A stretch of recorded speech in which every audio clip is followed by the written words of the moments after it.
Mwaramutseho bakunzi b'umurongo Nyarwanda TV, tubahaye ikaze ku murongo wacu ari nawo wanyu kugira ngo tuganire.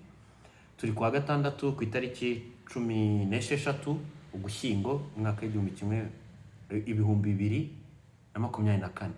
Kuri wa gatandatu rero turazindutse ngo tuganire ku nkuru nziza. Ni inkuru nziza rwose, nziza ivuga yuko umudamu witwa Mutesi Scovia, abanyarwanda benshi baramuzi, abakurikira umurongo Nyarwanda TV baramuzi, yarayatorewe kuyobora abanyamakuru urebye bose bo mu Rwanda, niba ari ku muntu yabyita ni bose, kubera yuko urwego yatoreye kuyobora rwitwa Rwanda Media Commission, n'urwego rw'igenzura rw'abanyamakuru.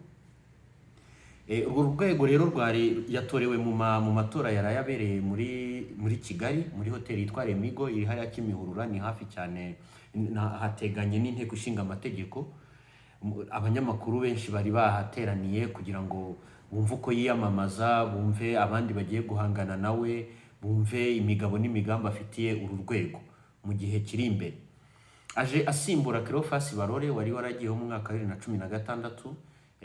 Icyo gihe yari buveho ko yakomanda yari burangire mu myaka nk'ini ishize, ariko bikubitana nuko hadutse Covid.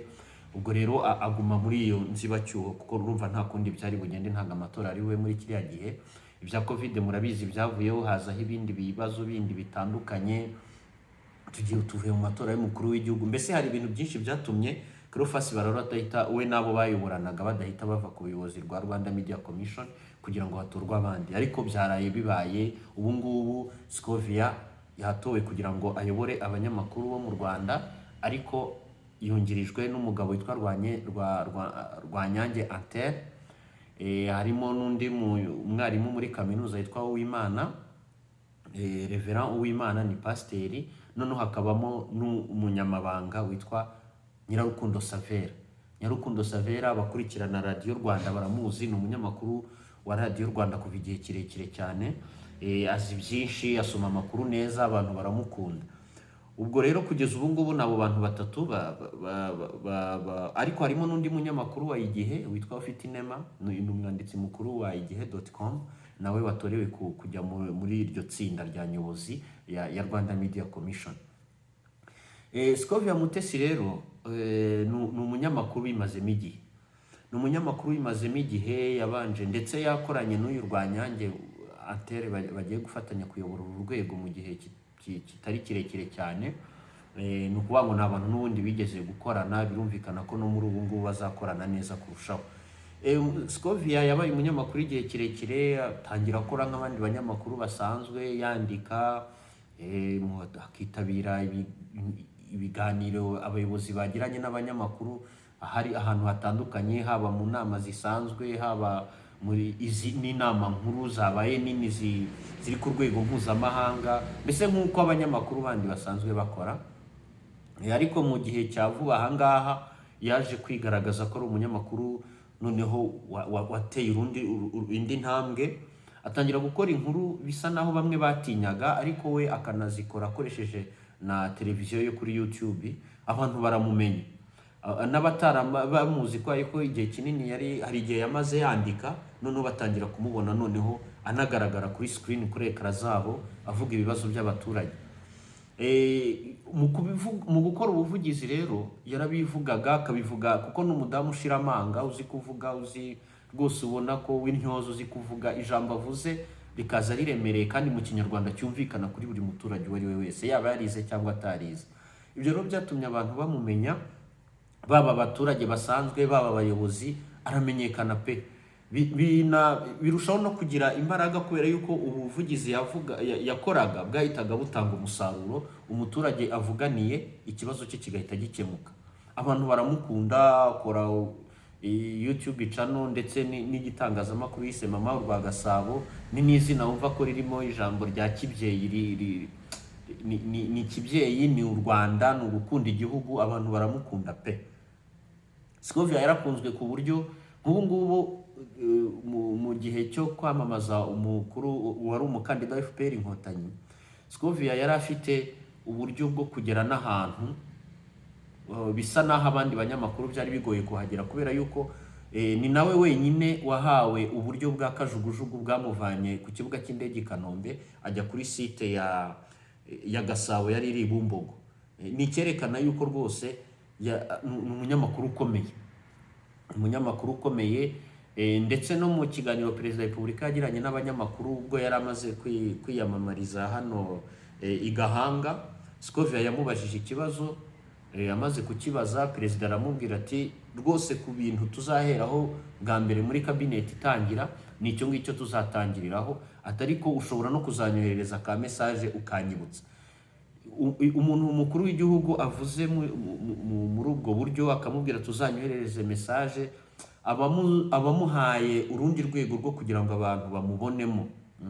Abaturage bahita babona yuko ari umuntu koko n'umukuru w'igihugu yizeye, n'umuntu ukomeye. Ejo bundi rero nanone ubwo ariko mbere yuko tugera aho ngaho, Scovia nanone yigeze kujya gukorana ikiganiro n'umuyobozi wa M23 mu bya gisirikare.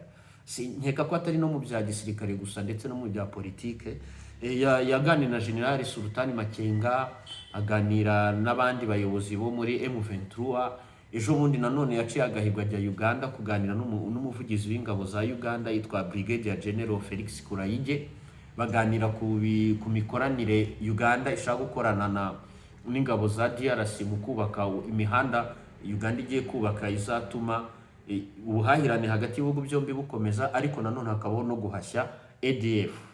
ADF ni umutwe w'ingabo w'abarwanyi, si n'ingabo, n'abarwanyi bahoze ndetse na n'ubu ngubu baracyabyiyumvamo, ari ab'umugabo witwa ni inyeshyamba ya hariya muri Uganda yaciye ibintu kuva na kera, yitwa Red Resistance Army, ariko nyuma baje gukora undi mutwe witwa ADF.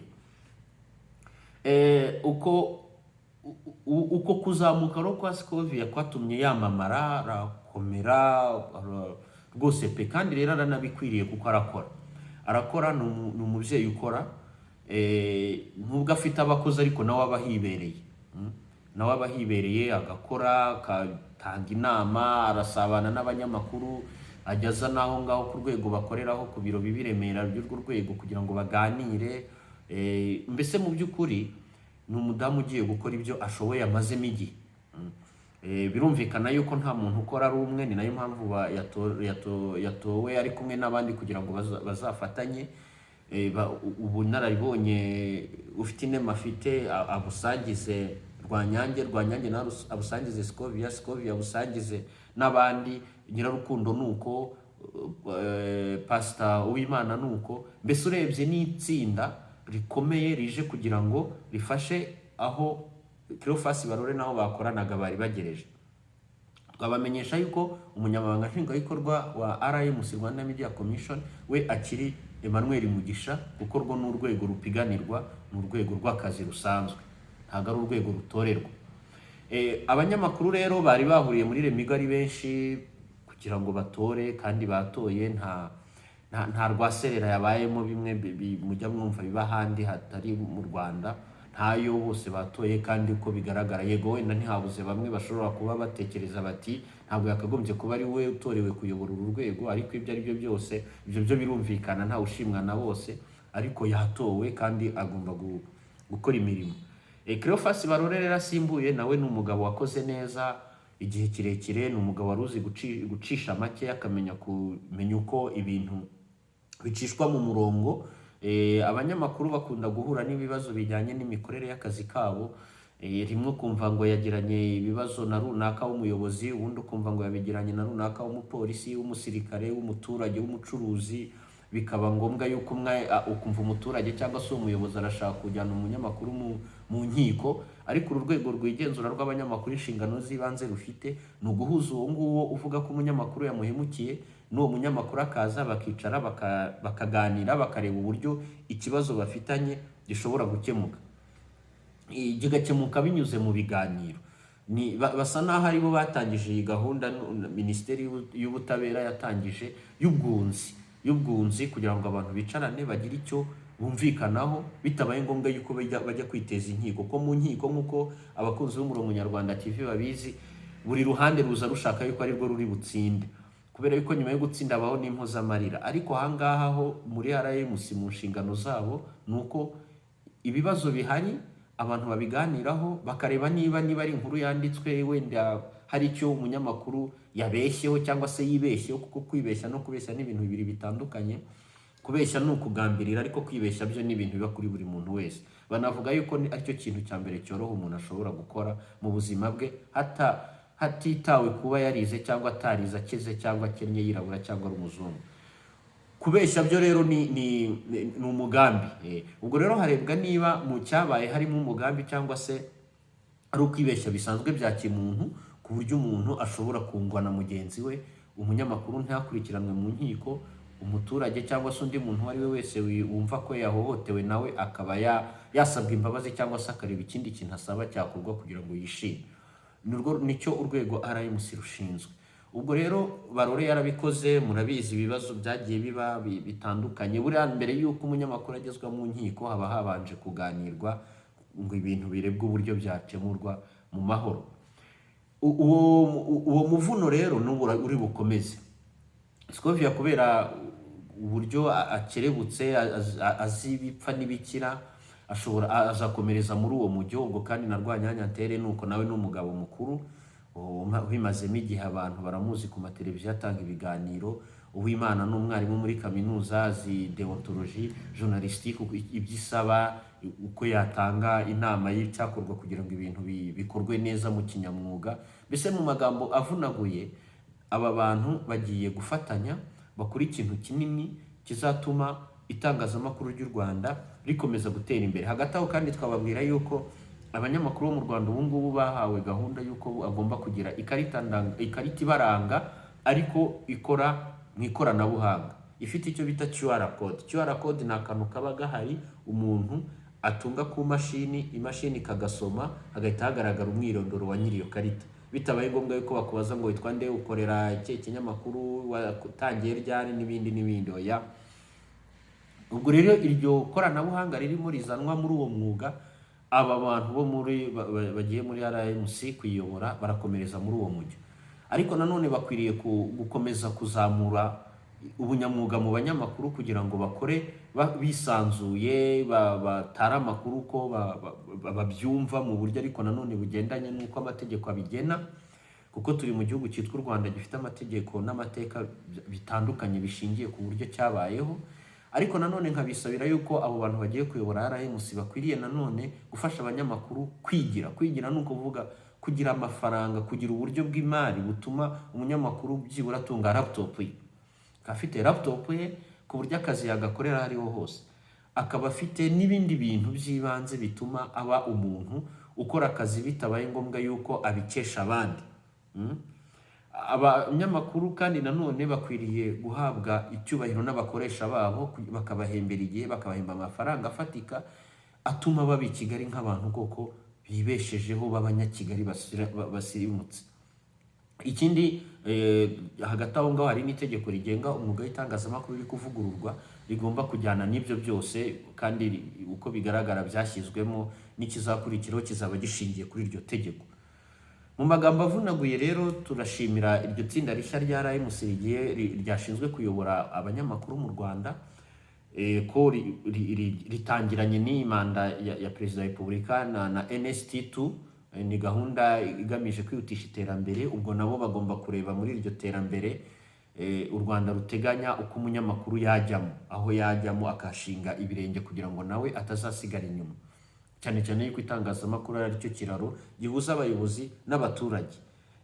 Turabashimiye rero bakunzi b'Umurongo Nyarwanda TV, dusaba atarakora subscription kuyikora kugira ngo dukomeze tuganire mu bihe biri imbere. Hari izindi ngingo tuzajya tuganiraho bitewe n'igihari tubona cyabagirira akamaro, kikagira n'igihugu cyacu akamaro mu nyungu z'abanyarwanda bose. Mugire rero wa gatandatu mwiza, impera nziza z'icyumweru. Abatarakanda subscription babikore, dukomeze tuganire twungurana ibitekerezo. Ndabashimiye.